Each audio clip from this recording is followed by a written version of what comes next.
Hello friends, welcome to one style cooking. நாம் இன்றைக்கி பார்க்க போகிற ரெசிபி வந்து பார்த்திங்கன்னா ரொம்பவே சூப்பராக ப்ரக்கோலி வச்சு ஒரு 65 தான் பார்க்க போகிறோம்.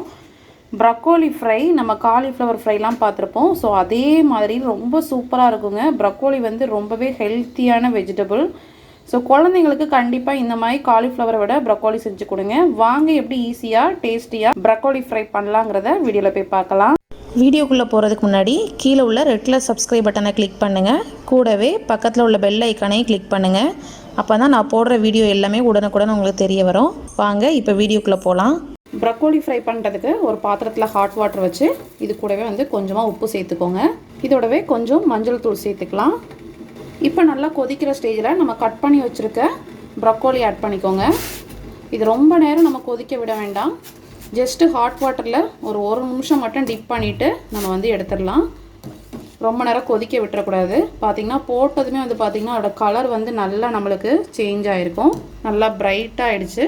இது ஒரு நிமிஷம் மட்டும் இந்த ஹாட் வாட்டரில் வச்சுட்டு நம்ம தனியாக எடுத்துடலாம். இப்போ பார்த்திங்கன்னா 1 மினிட் ஆகிடுச்சு. நல்லா வந்து தண்ணி நல்லா அகெயின் வந்து கொதி வர ஆரம்பிக்குது. இப்போ நம்ம இந்த ப்ரக்கோலியை அப்படியே தண்ணியை ஃபில்ட்ரு பண்ணிவிட்டு தனியாக எடுத்துக்கலாம். பாருங்கள், ப்ரக்கோலி வந்து நல்லா பிரைட்டாக ஆகிடுச்சு. ரொம்ப நம்ம வேக வச்சோம் அப்படின்னா அதோட தண்டு பகுதி எல்லாமே வந்து பார்த்திங்கன்னா நம்மளுக்கு மேஷ் ஆகிற மாதிரி ஆயிரும். ஸோ அதனால் லைட்டாக 1 நிமிஷம் மட்டும் நம்ம வந்து இந்த மாதிரி பாயில் பண்ணி எடுத்துக்கலாம். இதை நீங்கள் பாயில் பண்ண வேண்டாம்னு நினச்சிங்க அப்படின்னா நீங்கள் வந்து ஆவியில் கூட வேக வச்சு கூட எடுத்துக்கோங்க. ஸோ இப்போ வந்து இதுக்கான மசாலா நம்ம ரெடி பண்ணிடலாம். இந்த மசாலா வந்து பார்த்திங்கன்னா நம்ம ஃப்ரை பண்ணுறப்ப மசாலா வந்து பிரிஞ்சு வராமல் இருக்கும். சூப்பராக அடி பிடிக்காமல் ஒட்டாமல் சூப்பராக இருக்குங்க. ஸோ இப்போ இதில் மசாலா ரெடி பண்ணிடலாம். இப்போ மசாலாவுக்கு பார்த்திங்கன்னா கொஞ்சமாக வந்து மஞ்சள் தூள் சேர்த்துக்கலாம். இதோடவே 1 டீஸ்பூன் போல் ரெட் சில்லி பவுடர், நான் வந்து கலர் எதுவுமே ஆட் பண்ணல. ஒரு 1/2 டீஸ்பூன் போல் வீட்லேயே ரெடி பண்ண கரம் மசாலா, இஞ்சி பூண்டு பேஸ்ட்டு ஒரு 1.5 ஸ்பூன் ஆட் பண்ணிக்கோங்க. நான் குவான்டிட்டி கம்மியாக எடுத்திருக்கேன். நீங்கள் அதுக்கேற்றால எல்லா பொருளையும் இன்க்ரீஸ் பண்ணிக்கோங்க. இப்போ இதோட வந்து நம்ம பொடி வகைகள் சேர்க்க போகிறோம். இதில் வந்து பார்த்திங்கன்னா கடலை மாவு ஒரு டேபிள் ஸ்பூன் அளவு எடுத்திருக்கேன். கார்ன்ஃப்ளவர் மாவு இதுவும் 1 டேபிள் ஸ்பூன் ஈக்குவல் குவான்டிட்டியில் எடுத்துக்கோங்க. இதோடவே அரிசி மாவு அதுவும் ஒரு டேபிள் ஸ்பூன். தேவையான அளவு உப்பு சேர்த்துக்கலாம். இதோட கொஞ்சமாக லெமன் புழிஞ்சுக்கோங்க ஒரு புளிப்பு டேஸ்ட்டுக்காக. அவ்வளோதான். இப்போ இதை நல்லா மிக்ஸ் பண்ணிக்கோங்க. கொஞ்சமாக தண்ணி சேர்த்து ஒரு பேஸ்ட் மாதிரி மிக்ஸ் பண்ணிக்கலாம். கொஞ்சமாக தண்ணி சேர்த்து மிக்ஸ் பண்ணிக்கோங்க. உங்களுக்கு தேவைப்பட்டுச்சுன்னா நீங்கள் வந்து ஃபுட் கலர் கூட ஆட் பண்ணிக்கலாம். அரிசி மாவு, கடலை மாவு கூடவே வந்து கார்ன்ஃப்ளவர், இந்த 3 சேர்த்து பண்ணுறப்ப நம்மளுக்கு வந்து காலிஃப்ளவர் இந்த மாதிரி நம்ம சிக்கன் கூட பண்ணுறப்ப அந்த மாதிரி பண்ணுறப்ப சிக்கன் கூட நம்ம அதே மாதிரி பண்ணலாம். அரிசி மாவு, கடலை மாவு, கார்ன்ஃப்ளவர் இந்த 3 சேர்த்து நம்ம ஒன்றா மிக்ஸ் பண்ணி பண்ணுறப்ப நம்மளுக்கு வந்து எண்ணெயில் பிரிஞ்சு போகாமல் வரும். நல்லா தனித்தனியாக உதிர்ந்து போகாமல் சூப்பராக வருங்க. கண்டிப்பாக ட்ரை பண்ணி பாருங்கள். இந்த மாதிரி நல்லா மிக்ஸ் பண்ணியாச்சு. இதுவே நம்மளுக்கு கலர் ரொம்ப நல்லா வந்திருக்கு. இப்போ நம்ம ஏற்கனவே வந்து 1 நிமிஷம் பாயில் பண்ணி வச்சுருந்தோம்ல ப்ரக்கோலி, இதை ஆட் பண்ணிடலாம். மாவோடு சேர்த்து நல்லா கோட் பண்ணி எடுத்துக்கோங்க.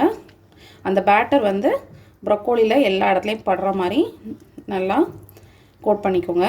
ப்ரக்கோலி வந்து பார்த்திங்கன்னா ரிச் விட்டமின் சி உள்ள வெஜிடபிள்.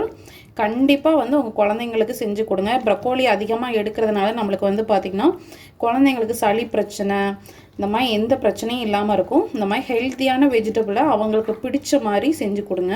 இப்போ இதை நல்லா மிக்ஸ் பண்ணியாச்சு. இதை நம்ம ஒரு 10 மினிட்ஸ் நல்லா ஊற வச்சுட்டு அதுக்கப்புறம் ஃப்ரை பண்ணி எடுத்துடலாம். ப்ரக்கோலி ஃப்ரை பண்ணுறதுக்கு ஒரு கடாயில் நல்லா ஆயில் சேர்த்துருக்கேன். இப்போ இதில் நம்ம ஏற்கனவே மசாலாலாம் ரெடி பண்ணி வச்சுருக்கேன் ப்ரக்கோலி சேர்த்துக்கலாம். இப்போ பார்த்திங்கன்னா இந்த ப்ரக்கோலி வந்து நல்லா ஃப்ரை ஆகணும். நம்ம போட்ட உடனே வந்து கிளறி விட்டோம்னா அந்த மசாலாலாம் பிரிஞ்சு போகிறதுக்கு சான்ஸ் இருக்கும்.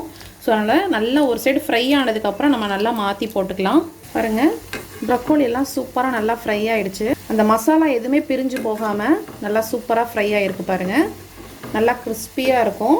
இப்போ இந்த மாதிரி சலசலப்பு குறைஞ்சதும் இப்போ இதை நம்ம எடுத்துடலாம். ப்ரக்கோலி 65 பார்த்திங்கன்னா சூப்பராக ரெடி ஆகிடுச்சு.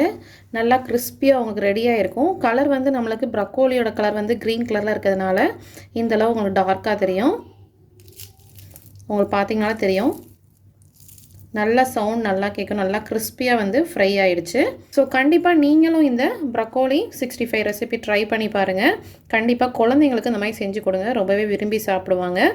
இந்த வீடியோ பிடிச்சிருந்துச்சுன்னா மறக்காமல் நம்ம சேனலை லைக் பண்ணுங்கள், ஷேர் பண்ணுங்கள், சப்ஸ்கிரைப் பண்ணுங்கள். இந்த வீடியோ பற்றின கமெண்ட்ஸையும் கமெண்ட் பாக்ஸில் தெரிவிங்க. நெக்ஸ்ட் ஒரு சூப்பரான ஒரு வீடியோவில் மீட் பண்ணுறேன். தேங்க்யூ.